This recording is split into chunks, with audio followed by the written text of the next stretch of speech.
एक जीवंत, बहुत ही वाइब्रेंट यहाँ का परदाहा काटन मिल का ये औद्योगिक एक संकुल था और हजारों लोगों को में मऊ की पहचान रही, मऊ की आन बान शान रही हमारी परदाहा काटन मिल। पिछले लगभग 30 वर्षों से बंद पड़ गई थी और उसमें जो रोजगारी का सृजन होता था उस प्रक्रिया में भी बाधा आई। इस बात को लेकर के मऊ के लोग काफ़ी चिंतित थे। हजारों लोगों को जहाँ से रोजगार मिलता था सुविधा बंद हो गई थी। मैंने राजनीति में आने के बाद, विधायक बनने के बाद 3 साल पहले, 3 साल के आसपास के समय से मैंने इस विषय को उठाया। मैंने माननीय मुख्यमंत्री जी को निवेदन किया, इसका ज़मीन का सदुपयोग होना चाहिए। 84-85 एकड़ की बहुमूल्य ज़मीन मऊ के प्रांगण में पड़ी हुई है और उसका सदुपयोग करके लोगों की रोजगारी का उपाय किया जाए। माननीय मुख्यमंत्री जी को मैं धन्यवाद दूंगा कि हमारे इस प्रस्ताव को मानते हुए माननीय एमएसएमई मंत्री जी का धन्यवाद करूंगा।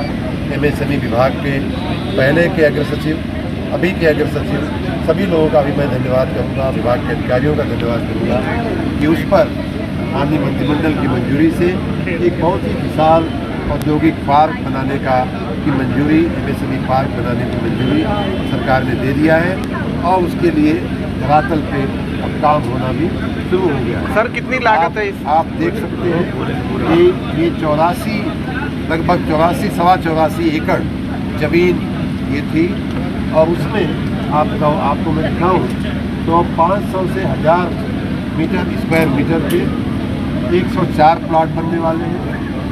1000 से 5000 स्क्वायर मीटर के 37 प्लाट बनने वाले हैं और इन्हीं प्लाटों में से एक बड़े प्लाट में जो ब्लेटेड फैक्ट्री का प्लाट होगा जिसकी माप 11000 से स्क्वायर मीटर से ऊपर है, इतने बड़े प्लाट पे ब्लेटेड फैक्ट्री बनेगी जिसमें लगभग 350 यूनिटों के लिए जगह बनेगी।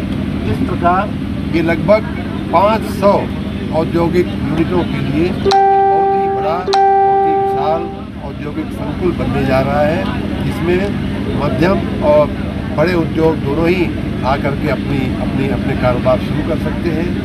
छोटे उद्योग भी आकर के अपने कारोबार शुरू कर सकते हैं। इसकी लागत की बात मैं बाद में बताता हूँ, लेकिन इसकी जो रचना की गई है वो दुनिया के अत्याधुनिक पार्कों की लाइन पर की गई है, जिसमें पहले से ही बिजली का उपकेंद्र कहाँ बनेगा, सब स्टेशन कहाँ बनेगा, पानी निकासी की क्या व्यवस्था होगी, पानी पीने की क्या व्यवस्था होगी, ग्रीन एरिया कितनी होगी, कमर्शियल एरिया कितनी होगी जिसमें दुकानें, लोगों को छोटी मोटी चीज़ें खरीदनी हो तो बाहर न जाना पड़े।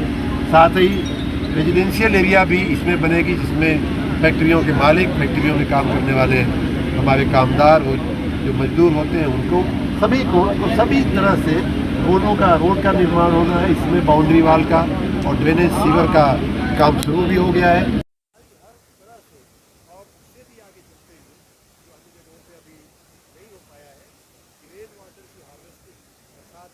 पास इसकी लागत से ये रोड का काम, ड्रेनेज का काम, बाउंड्री वाल का काम, ये सब काम होगा और बाकी तो हर यूनिट की अपनी स्वयं की लागत होगी। कोई 100 करोड़ की होगी, कोई 200 करोड़ खर्च करके बनाएगा अपनी यूनिट, कोई 1000 करोड़ 500 करोड़ की बनाएगा, तो उसकी अभी अनुमान कर पाना मुश्किल है। लेकिन मैं ऐसा मानता हूँ कि इस जगह पे आप सबके आशीर्वाद से इन 500 फैक्ट्रियों में कम से कम 1 लाख करोड़ रुपए का इन्वेस्टमेंट हो, ऐसा मैंने अपने आप में एक संकल्प लिया है। बड़ी अच्छी यूनिटें यहाँ आवे और उससे लाखों लोगों को, यहाँ हमारे मऊ जिले के लोगों को रोजगारी मिलेगी, लाखों लोगों को इनडायरेक्ट और डायरेक्ट रोजगारी मिलेगी। बुनकरों को फ़ायदा होगा क्योंकि बुनकरों को भी बहुत सी चीज़ें ऐसी होती हैं इसमें कॉमन फैसिलिटी सेंटर की मैंने अभी बात किया, उसके चलते यहाँ के अन्य जो उद्योग हैं जो यहाँ से बाहर भी होंगे उनको भी इन आधुनिक सुविधाओं का लाभ मिलेगा। इसमें ताजोपुर का जो हमारा इंडस्ट्रियल स्टेट है उसको भी यहाँ खड़ी होने वाली सुविधाओं से शायद लाभ मिल सकेगा। आज के इस अवसर पे मैं एमएसएमई विभाग के उपस्थित अधिकारियों का बहुत बहुत धन्यवाद करता हूँ, अन्य अधिकारीगण का भी धन्यवाद करता हूँ। MSME के मंत्री माननीय सचान जी का, माननीय मुख्यमंत्री जी का और माननीय प्रधानमंत्री जी का मैं बहुत बहुत धन्यवाद करता हूँ इस कार्य के लिए। मऊ की जनता को के नमन के साथ मैं इस सिद्धि को, इस काम को उनको समर्पित करता हूँ। अलॉटमेंट की क्या प्रक्रिया है? इसके अलॉटमेंट की, जैसा कि यहाँ अधिकारीगण ने बताया भी कि अभी इस पार्क की रचना का काम चल रहा है, जो 1 साल के अंदर ये पूरा हो जाएगा। उसके बाद विभाग उसके पारदर्शक रूप से अलॉटमेंट की प्रक्रिया करेगा और ये बड़ी प्रस्थापित प्रक्रिया है जो विभाग की, MSME विभाग की, UPSIDA की ऑक्शन से सामान्य रूप से ऑक्शन करते हैं या जो भी उनकी प्रक्रिया पद्धति होगी उस हिसाब से सड़क भी चौड़ीकरण किया जाएगा। आने वाला जो अप्रोच मार्ग है, आपने अच्छा याद कराया। मैं आते समय देख रहा था, काफ़ी उसकी स्थिति खराब है। आते समय मेरे ध्यान में आया कि इसका इसी के साथ चौड़ीकरण भी हो जाए। मैंने बिजली के अधिकारियों को कह दिया है कि बिजली की यहाँ पर्याप्त व्यवस्था के लिए नया सब स्टेशन बनाने का, लाइनें खींचने का, नया फीडर बनाने का, ये सारी व्यवस्थाएं पैरेलल चलेगी, जिससे कि एक बार पार्क तैयार होने के बाद हमें अन्य चीज़ों के लिए राह नहीं है। सर, इंडस्ट्री पार्क बनाने के दौरान कुछ माफियाओं की नज़र भी है, इस पर आपने चेतावनी भी जारी की है, क्या है? चेतावनी अवश्य आपके मार्फत फिर से रिपीट करना चाहूँगा जी, क्योंकि माननीय मंत्री जी ने हमारे MSME के एक दिन हमसे मिले थे। हमने उनसे पूछा क्या चल रहा है, कैसा चल रहा है वहाँ का काम। उन्होंने बताया कि काम तो ठीक चल रहा है, लेकिन कुछ लोग व्यवधान कर रहे हैं, उनको जरा देखना होगा। तो मैं आपके मार्फत इस काम में हस्तक्षेप करने वाले, व्यवधान करने वाले उन सभी लोगों को चेतावनी दे रहा हूँ कि आप इसके नज़दीक बताइए। ये पर्दा मिल मऊ की जनता की मिल थी, सरकार की मिल थी, जनता के रोजगारी के लिए मिल थी। इसका काम सुचारू रूप से आप आगे बढ़ने दीजिए।